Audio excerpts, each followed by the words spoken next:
रामपुर शहर में किशन नाम का एक गरीब मजदूर अपनी पत्नी और बच्चों के साथ एक कच्चे घर में रहता था। उसका घर पुरानी लकड़ी और टाट से बना हुआ था, जो सर्दी और बारिश से बचने के लिए पर्याप्त नहीं था। किशन दिन रात मेहनत और मजदूरी करता, लेकिन वो इतने पैसे नहीं कमा पा रहा था जिससे वो अपने परिवार के लिए एक पक्का घर बना सके। इस बार भी कड़ाके की सर्दी थी। एक रात सर्दी के साथ बहुत ज्यादा बारिश आनी शुरू हो गई। सर्दी, बारिश और तूफान एक साथ उस रात अपना कहर बरसा रहे थे। माँ, मुझे बहुत ठंड लग रही है, मेरा स्वेटर बिल्कुल गीला हो गया। माँ, मुझे भी बहुत ठंड लग रही है, सारे कपड़े बारिश के पानी से गीले हो रहे हैं। सुनो जी, घर की छत पर एक टाट की चादर और बिछा दो, बारिश का सारा पानी हमारे ऊपर गिर रहा है। बच्चों को भी बहुत ठंड लग रही है, ये कंबल पूरी तरह से भीग चुका है। सरला, तेज हवा और बारिश में टाट नहीं टिकेगा, मैंने ईंटें भी टिका कर देख ली हैं। हे भगवान, ठंड तो बढ़ती जा रही है। मैं थोड़ी आग जला देता हूँ। किशन आग जला देता है। सरला पूरी रात बच्चों को बाहों में समेटे बैठी रही। अगले दिन जब किशन उठकर बाहर आया तो उसकी आंखें खुली की खुली रह गई। उसके घर का एक हिस्सा पूरी तरह से ढह चुका था। आंधी और बारिश ने कच्चे घर को पूरी तरह से नष्ट कर दिया था। वो बेबस होकर खड़ा रहा, उसकी आंखों में आंसू थे। हे भगवान, अब मेरे परिवार का क्या होगा? मैं अपने परिवार को लेकर कहाँ जाऊंगा? सुनो जी, हमारे पास तो अब रहने की कोई जगह नहीं। ठंड से कांपते हुए ये रात तो निकल गई, पर आने वाली अगली कई रातें हम कैसे गुजारेंगे? किशन के पास कोई रास्ता नहीं था। परिवार के नाम पर रामपुर में उसका कोई नहीं था। अगले कई दिनों तक किशन सड़कों पर ही दिन गुजारता रहा। एक दिन किशन को एक गोदाम में कंटेनर में सामान भरने की नौकरी मिल गई, जिससे किशन को रोजाना के पैसे मिलने लगे। एक शाम जब किशन कंटेनर में सामान ढोने के बाद छुट्टी के समय जाने लगा, तब उसके मालिक ने उससे कहा, किशन, वो पुराना कंटेनर अब काम का नहीं है, बेकार हो चुका है, इसमें जंग लग गया है, इसे किसी कबाड़ी वाले को बेच दो। किशन ने उस कंटेनर को ध्यान से देखा तो उसके मन में एक विचार आया। अगर ये कंटेनर मैं रख लूं और इस कंटेनर का घर बना लूं तो परिवार को रहने की जगह मिल जाएगी। मालिक से बात करता हूँ। क्या हुआ किशन, किस सोच में डूब गए? मालिक, क्या आप इस कंटेनर को मुझे दे सकते हैं? मेरे घर परिवार के काम आ जाएगा। क्या करेगा तू इसका?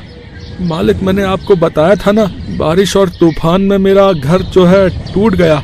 सोच रहा हूँ सर्दी के दिन है, जब तक कोई रहने की जगह नहीं मिलती तब तक इस कंटेनर में ही एक घर बना लूंगा। कम से कम ठंड में कंटेनर घर तो होगा, तो हमें रहने के लिए छत मिल जाएगी। ये बात है। तो फिर तो मैं तुझे मना नहीं करूंगा। ठीक है, ये तू ले जा। पर क्या तू इस कंटेनर में रहने के लिए घर बना पाएगा? कोशिश करूंगा मालिक, ठंड से बचने के लिए कुछ तो करना ही पड़ेगा ना। धन्यवाद मालिक। किशन बहुत खुश था, क्योंकि उसे अब रहने के लिए इधर उधर सड़कों पर भटकना नहीं था। उसने मन ही मन ठान लिया था कि वो कंटेनर से घर बनाकर ही रहेगा। और फिर किशन ने सड़क के किनारे खाली मैदान में कंटेनर को रखवा दिया। ये तो बहुत गंदा है, पहले इसे साफ करना पड़ेगा। लाओ, मैं इसे धोने में तुम्हारी मदद कर देती हूँ। हाँ चलो, पहले इसे साफ ही कर लेते हैं। मैं जंग को थोड़ा रगड़ देता हूँ और जहाँ से थोड़ा टूटा हुआ है ठोक कर ठीक भी कर देता हूँ। बापू, हम भी घर बनाने में आपकी मदद करेंगे। हाँ बापू, अब सड़क पर बहुत ठंड लगती है, हम इस नए घर में रहेंगे। बापू, हमें अब ठंड नहीं लगेगी ना? नहीं, बिल्कुल भी ठंड नहीं लगेगी बेटा। मैं इस कंटेनर घर को ठंड के हिसाब से ही तैयार करवाऊंगा। हवा का नामो निशान भी नहीं आएगा इस घर के अंदर। हाँ, मैं इसे हर तरफ से ढक दूंगा। हाँ। किशन ने कंटेनर को साफ किया, लोहे की जंग को रगड़कर हटाया। उसने पेंट का एक डिब्बा लिया और पूरे कंटेनर को पेंट कर दिया और एक कबाड़ी वाले से कुछ बेकार लकड़ी के टुकड़े खरीद लिए और उन्हीं से उसने कटिंग करके लकड़ी के दरवाजे और खिड़की बना दी। छत बनाने के लिए पुराने टिन और प्लास्टिक की शीट्स का इस्तेमाल किया ताकि बारिश का पानी अंदर ना सके। पुरानी बोरी, कपड़ों और टाट को दीवारों के अंदर फिट कर दिया ताकि ठंडी हवा ना सके। किशन अभी घर बना ही रहा था कि तभी उसे पता चला कि पड़ोस के मंदिर में एक सेठ कंबल बांट रहे हैं। सरला, हमें गर्म कपड़ों और कंबल की बहुत जरूरत है। चल ना, एक बार देखते हैं, शायद हमें भी कंबल मिल जाए। हाँ ठीक है, चलो चलते हैं, क्योंकि यहाँ बिछाने के लिए हमें चादर और कंबल की जरूरत पड़ेगी, जो हमारे पास नहीं है। सरला और किशन मंदिर की सीढ़ियों के पास पहुँचे तो सेठ भी सभी गरीबों में कंबल बांट रहे थे। किशन भी सरला के साथ लाइन में खड़ा हो गया। अभी किशन कंबल लेने ही लगा था कि तभी उसका मालिक, जहाँ पर वो काम करता था, आ जाता है।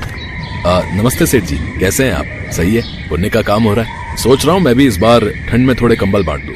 हाँ हाँ, बिल्कुल बिल्कुल। अभी तो मकर संक्रांति आ रही है, उस पर भी मैंने पहले से ही सोच लिया है कि कुछ न कुछ दान जरूर करूंगा। इसी बहाने भगवान से जुड़े रहने का अवसर प्राप्त होता है भाई, और किसी न किसी की मदद भी हो जाती है। अरे किशन, तू और यहाँ पर? तेरा कंटेनर घर बन गया क्या? जी मालिक, तैयार तो हो गया है, पर बिछाने और ओढ़ने के लिए कोई गर्म चादर या कंबल नहीं था। सुना कि मंदिर में ये सेठ जी कंबल बांट रहे हैं, तो वही लेने आए थे। तुम इसे जानते हो सतीश? हाँ सेठ जी, मेरे गोदाम में ही नौकरी करता है। एक कंटेनर बहुत खराब था, इसने बोला कि ये उसका घर बना लेगा। इसके पास रहने को छत नहीं थी, वही इससे पूछ रहा हूँ। बहुत बढ़िया बात है, कंटेनर का घर। अगर तुम बुरा ना मानो तो क्या तुम हमें दिखा सकते हो किशन? जी जी सेठ जी, जरूर, वहाँ उस तरफ। सेठ और किशन का मालिक जब कंटेनर के घर को देखते हैं तो दोनों हैरान रह जाते हैं। किशन की काबिलियत की वो दोनों बहुत तारीफ करते हैं। किशन बेटा, सचमुच तुमने ये कंटेनर का घर बनाकर बहुत अद्भुत काम किया है। मेरे मन में तो एक विचार आ रहा है। सतीश, अगर तुम साथ दो तो। क्या विचार सेठ जी, बताइए, मैं तो हमेशा आपके साथ खड़ा हूँ। मैं सोच रहा हूँ क्यों ना हम एक ऐसी फैक्ट्री लगाएं जहाँ पर कंटेनर के बने घर मिले। जिन लोगों के पास रहने के लिए घर नहीं होता, वो इन कंटेनर के घरों में रहकर आराम से अपनी परेशानी दूर कर सकते हैं। बस हमें और तुम्हें उस कंटेनर के घर का दाम तय करना है। और हाँ, कंटेनर के घर बनाने का सारा दिमाग हमारे किशन का होगा। किशन भी इस काम में हमारा पार्टनर बनेगा। ये तो बहुत बढ़िया विचार है सेठ जी, नेक काम में देरी कैसी। हम इस प्रोजेक्ट पर काम करना शुरू कर देते हैं। किशन के हुनर ने उसे नई दिशा दी। सेठ और उसके मालिक के साथ मिलकर उसने कंटेनर के घर बनाने का काम शुरू किया, जिसके लिए उसे अच्छी पेमेंट मिला करती थी, क्योंकि अब वो उनका पार्टनर बन गया था। किशन इन सब के लिए भगवान को धन्यवाद कहता है। किशन में एक खासियत थी, वो भले ही आज अमीर बन गया था, पर उसने बहुत से गरीबों को ठंड में कंटेनर घर मुफ्त में बांटे। और किशन ने कंटेनर घर में ही एक साथ बहुत से लोगों के रहने की सुख सुविधाएं भी देनी शुरू कर दी, क्योंकि वो जानता था कि गरीबों का दुख क्या होता है।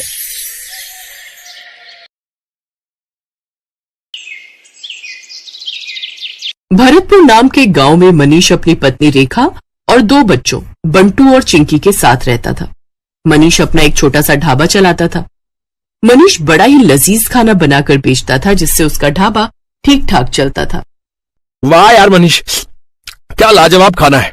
तुझे पता है, इतना स्वादिष्ट पालक पनीर मेरी माँ भी बनाया करती थी यार। सच में मनीष भाई, मजा आ रहा है। उसके ढाबे पर उसके गांव के और आसपास के गांव के लोग खाना खाने आते रहते थे।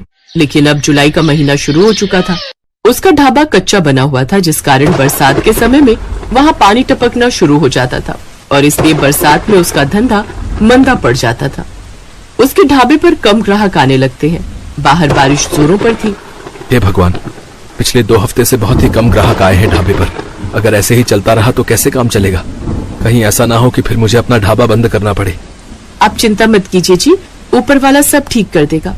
बारिश में लोगों को आने में थोड़ी दिक्कत तो होती ही है, ऊपर से ढाबे में पानी भी टपकता है, शायद इसलिए। अच्छा चलिए, आज मैं भी आपके साथ चलती हूँ ढाबे पर। वो दोनों ढाबे पर चले जाते हैं। उस रोज भी खाना बनाते हैं, लेकिन उस रोज भी बारिश के चलते कोई नहीं आता। लगता है आज भी ये सारा गरीबों में बांटना पड़ेगा। कोई ग्राहक नहीं आया। उस रोज भी वो सारा खाना गरीबों में बांट आते हैं। ऐसे ही दिन बीतते हैं। एक रोज आधी रात के समय गांव में तेज तूफान आता है और जोरों से बिजली कड़कती है, और वो बिजली उसके ढाबे पर आकर गिरती है, जिससे उसका ढाबा जल जाता है। ये क्या हो गया रेखा? अब मैं क्या करूँगा? मेरी तो रोजी रोटी ही छिन गई। मेरी भी कुछ समझ में नहीं आ रहा जी, लेकिन आप ज्यादा टेंशन मत लीजिए, नहीं तो आपका बीपी बढ़ जाएगा। दिन पर दिन बारिश बढ़ती जा रही थी और मनीष उसी बारिश में काम ढूंढने निकलता है, लेकिन उसे कहीं भी काम नहीं मिलता। उल्टा सारा दिन बारिश में भीगने के कारण उसे सर्दी लग जाती है। अब जैसे तैसे वो अपने दिन काट रहे थे। फिर एक रोज रेखा का मुंह बोला भाई माधव उनके घर आता है। अरे जीजा जी, इतनी बारिश में रोज रोज काम ढूंढने निकलते हो, बेकार में परेशान होते हो। इससे तो अच्छा ये होगा कि आप मेरे साथ चलो और मेरी दुकान पर काम करो। वैसे भी मेरा आदमी अपने गांव गया हुआ है और मैं आपको महीने के आखिर में तनख्वाह दे दिया करूंगा। क्यों दीदी, ठीक कहा ना मैंने? हाँ हाँ, माधव बिल्कुल ठीक कह रहे जी। वैसे भी अपने पास और कोई काम तो है नहीं, अब तब तक यही काम कर लो आप। अच्छा ठीक है माधव, तुम कहते हो तो मैं यही कर लेता हूँ। वैसे भी घर खर्च तो चलाना ही है ना। अब मनीष माधव की दुकान पर काम करने लगता है। वो बिना 1 मिनट भी आराम किए सारा दिन मेहनत करता, अनाज की बोरियों को ट्रकों से उतारता और दुकान के अंदर का सारा काम संभालता। लेकिन जैसे ही महीना पूरा होने को आता है, तभी तनख्वाह देने के नाम पर वो टाल मटोली करने लगता है। तनख्वाह? कैसी तनख्वाह जीजा जी? ये तुम कैसी बातें कर रहे हो माधव? तुम्ही ने तो उस रोज रेखा के सामने कहा था कि महीने के आखिर में तुम मुझे तनख्वाह दोगे। नहीं नहीं, ऐसा कुछ नहीं है। आपको काम की जरूरत थी, मैं जानता हूं, लेकिन मैं आपको यहाँ पर काम करने नहीं, मदद करने के लिए बुलाता था। और मदद करने के लिए भी कोई पैसे लेता है क्या? ये तुमने मेरे साथ ठीक नहीं किया माधव, मैं तुम्हें देख लूंगा। अरे जाओ जाओ, बड़े आए मुझे सबक सिखाने वाले। मनीष दुखी मन से घर आ जाता है। आ गए आप? आज तो महीने का आखिर है, आज तो आपको तनख्वाह भी मिल गई होगी। तो पापा, फिर तो आप कल ही मेरे स्कूल की फीस भर दीजिए। आपको पता है मेरी टीचर मुझे रोज रोज फीस के लिए टोकती है। ये सुनते ही मनीष की आंखों में आंसू आ जाते हैं। मेरा नसीब न जाने कैसा है रेखा, जो मेरे साथ कुछ भी अच्छा नहीं हो रहा। आप रो क्यों रहे हैं? ठीक से बताइए ना क्या बात है। फिर मनीष उसे सारी बात बताता है। हे राम, वो इतना बड़ा मक्कार निकलेगा मैंने कभी नहीं सोचा था। छी, उसे तो भाई कहते हुए भी शर्म आ रही है मुझे। फिर कुछ दिनों तक जैसे तैसे वो दूसरी जगह नौकरी की तलाश में जाता है। तब जाकर उसे एक बड़ी कोठी में ड्राइवर की नौकरी का काम मिल जाता है, जहां उसे महीने के 10,000 रुपए तनख्वाह के रूप में मिलते हैं। लेकिन उससे वो ड्राइवरी के अलावा अपने घर के काम भी लेते और इसी के सहारे अपना घर खर्च चलाता है।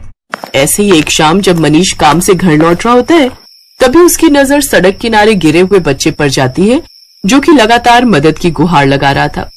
कोई मेरी मदद करो। ये तो किसी बच्चे की आवाज आ रही है। मनीष जल्दी से उसे पास के डॉक्टर के पास ले जाता है और उसका इलाज करवाता है। एक जमींदार का बेटा होने के बावजूद भी किसी ने मेरी जान नहीं बचाई, क्योंकि शायद कोई भी रोड एक्सीडेंट के लफड़े में नहीं पड़ना चाहता। लेकिन आपने बिना कुछ सोचे समझे मेरी जान बचाई। आपका बहुत बहुत धन्यवाद मनीष काका। अरे इसमें धन्यवाद कैसा? तेरी जगह अगर मेरा बेटा होता तो क्या मैं उसकी जान नहीं बचाता? उधर जैसे ये बात जमींदार को पता चली, वो दौड़ा दौड़ा आया और उसने वीरेन को गले से लगा लिया। तेरा बहुत बहुत शुक्रिया मनीष। अगर आज तू ना होता तो पता नहीं मेरे बेटे का क्या होता। ये ले मनीष, इसे मेरी तरफ से इनाम समझ कर रख ले। ये आप क्या कह रहे हैं जमींदार साहब? मुझे इन पैसों की कोई जरूरत नहीं है।